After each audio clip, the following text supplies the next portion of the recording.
Hello my friend, it's Pat Sloan here for Black Wednesday, my daily video. And on today's video I have not only the block, I'm going to give you some tips here on the video today about putting the block together and then show you some blue quilts at the end. So my block for home is, for block number 1 is a house block, of course. we can't have a quilt called Home Is without a house block, and it's going to be our first one. I just love house blocks. They're so traditional and so wonderful, and I added a little applique heart on here. So for those of you who want to skip that, the block doesn't look that different without it, but it's darn cute with the heart coming out the chimney. So our topic for home is, to kick everything off, to feel cozy, is to talk about what we consider home. It could be you just talk about it as a feeling, or it could be that it's an actual place that you want to share. You might be in your winter home right now, but what you consider home is the place where you raised your children. Or you might consider home your favorite aunt's house, or your childhood home, or your main home that you live in all the time right now is definitely your home. Tell me about that. In the pattern, I give you just a little brief about me, my thoughts. I have been in this home here for many years, much longer than I ever thought, Greg and I ever thought we would be here, but here we are. I don't really have a childhood home because my family moved and we lived in several different places.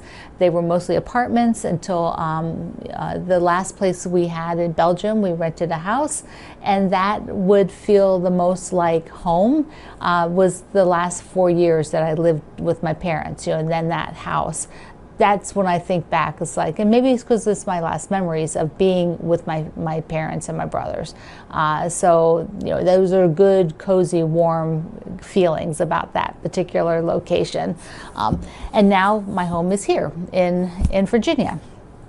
So tell me about it. Either if it's not a particular location, then tell me about your home as a feeling. What is the feelings you have about it? I just can't wait to start this. So I have a few things about the block I'd like to tell you to get us started. It is not a hard block, but there are a couple of tips I'm going to give you. So first, let's just take a look at how to audition the fabrics for it, because what I consider is like there's the front of the house, which is this blue, and then the side of the house. Then you've got the roof, and the chimney is the same as the front. And then I did, even though it might look, these are two different fabrics from the background. The windows are a different fabric than the background because I wanted to have a little bit different definition. They're slightly different off-white, and they have a little dot, little squares rather on it, rather than this blossom fabric in the back. So when I auditioned, what I did was have my background here. But then I needed to think about, well, where was I going to place things? And so, like, here is the front of the house, and then the side of the house. Now I had to then I had the roof. So you get the roof up here, and these are the corners. So I just sort of folded them into a triangle and just sort of stuck them over there because those are the corners of the block. And then when I was doing the door, I could have made the door with a stripe like that, and here are the windows. But when I was doing the stripe, I could have also done the stripe like this. So that would also be a really cool door. So I laid it out, and I decided in the end to go with the vertical. I went with the vertical, and I don't usually do that. I usually go horizontal like this, but I thought I would have fun. Then with the heart, this is a tiny, tiny little text print. And so when I was cutting out the heart, I wanted to be sure that I actually got that, going the right direction. So that's how I sort of laid it out, so I knew where the parts were and what I was going to be sewing. Now the next thing I want to give you a tip on is for when you're doing the roof.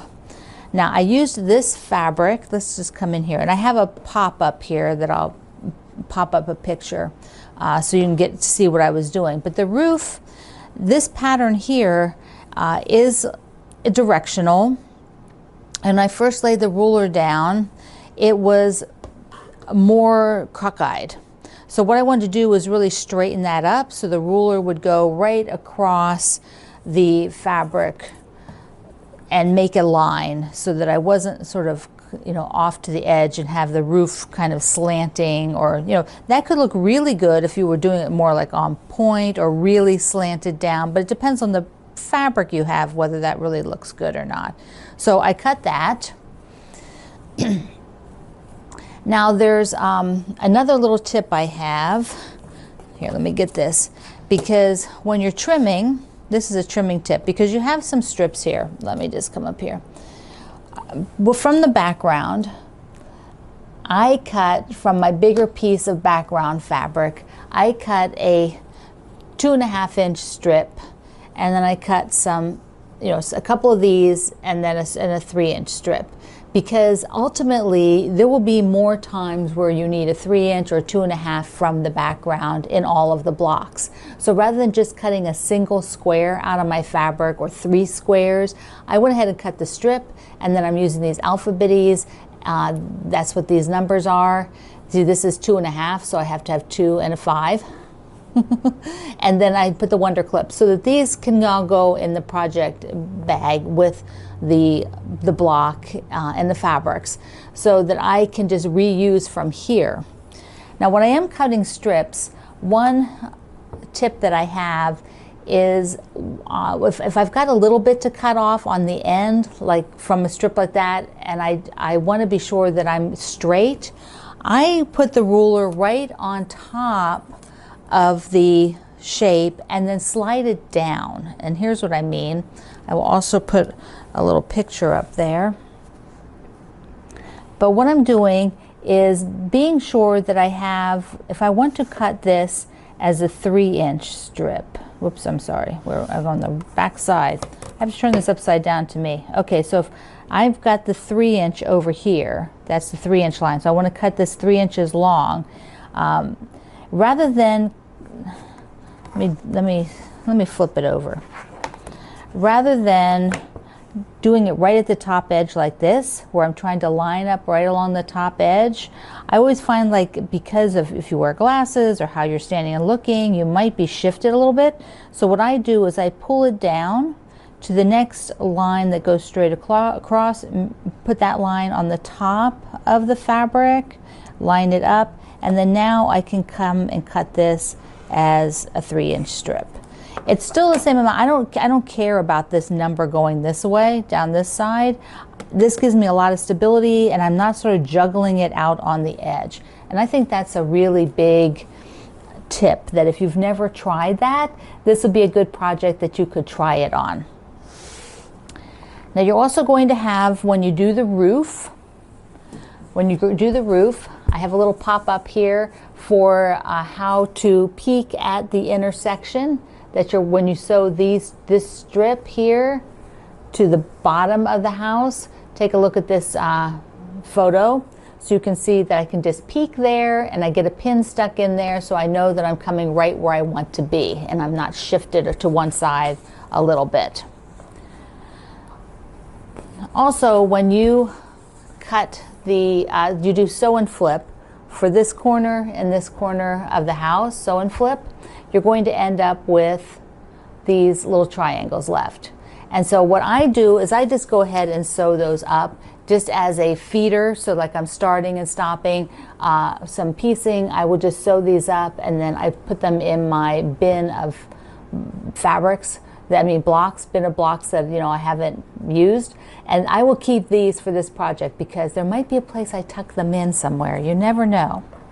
And you will have one extra 2.5-inch square, because we do 2 at a time for this unit here, for this unit right here, and this is the other one. So go ahead and keep that as well. This is an asymmetrical layout, which means there's an opportunity to put a little bit of things here and there in the quilt. Now we've got our applique heart, and I want to show you how I cut that out. So come down,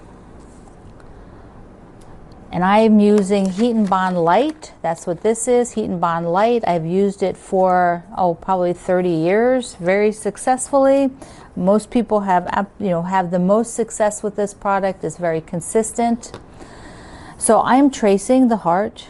I'm just using a pen. You're writing on the paper side of this, not on the bumpy side. If you're on the bumpy side, turn it over. You're on the wrong side. So here's the heart. And now I am going to cut it out, and I'm going to cut out the middle. So here is what I'm going for, because I want to have no adhesive in the middle of the heart. So when I'm doing this, so here's the heart, and I will just cut through the line. This is all in my applique book too, so you can reference it there. And I will just go and cut out this middle part. Now you could save this for small circles, whatever. So that piece could be saved because you might be able to make some little tiny circles from it. Like the bird from my Winter Bliss, his eyeballs. So here is the heart, which then will go onto the back of the heart fabric. So here's the front with the text, and be sure your text is reading the proper way so it's not upside down. And then I will go and cut on the line for this guy. So I will cut here. And he goes on the line. This is raw edge applique. There's nothing turned under. And then you can stitch it down with a straight stitch or a blanket stitch. I used a blanket stitch with navy thread so you don't even see it. So here's the heart, and then you would pull the paper off. So you just put your finger under there and pull the paper off. See, I'm going to leave the paper on for now because I'm going to save this for a bit. So here's the heart. There he is. There's the heart on the block. So, you ready to make your home? Where is home? Your home block. I can't wait to see them. I can't wait to see your blocks. And now before you go, I want to show you two quick quilts really quick. One is a finish, which I consider my first finish of 2021, is I got the binding on. I showed this to you on Monday, I think. So I'm going to hang the ultimate sampler that I did in the blue and white. Ta-da! There it is with binding. The binding's all done. The label is on and stitched and written on. The hanging sleeve is stitched down. I did the whole shebang. I put on the binding. It was the straight binding, which was printed on the diagonal, which is kind of fun because I can just do straight binding then. And it is ready. It is ready to hang. So this is going to go. This is going to go in my dining room. Then I wanted to show you one of the oldest quilts that I still use, mostly as decoration because it's pretty small. It's a small ocean wave. I designed it as a wall hanging. So there you can see my ocean wave hiding behind it. So I'll step back so you can see the whole thing. Back, back, back, back, back. Okay, I think you can see it all now. So I did it with a lot of different navy fabrics, medium blue fabrics, and then the background, the light colors are all different fabrics too. So it is a scrappy ocean waves. I would love to do another one of these, like bed size. Right, they're a classic block, classic quilt. So that's gonna go on the chair in my living room for me to enjoy while I'm in the blue decorations for winter. So thank you for being here, my friend. Links are all down below and in the first comment. So if you can't see them in the text, go to the first comment and make your home block and share it at the link where you download it.